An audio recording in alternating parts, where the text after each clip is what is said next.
কেউ শুনেছি মহাসমাবেশের ভেতরে যখন ককটেল ফোটানো হয় ওই আওয়াজ।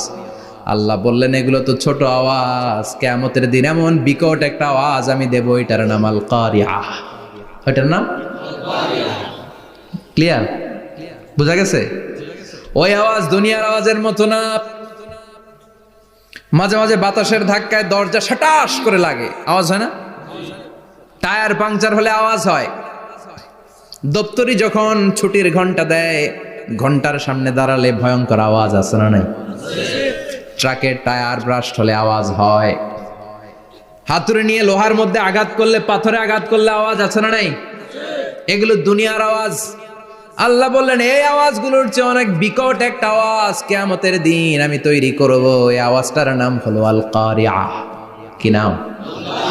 সবাই বলেন, আরো জোরে বলেন, আল কারিআহ।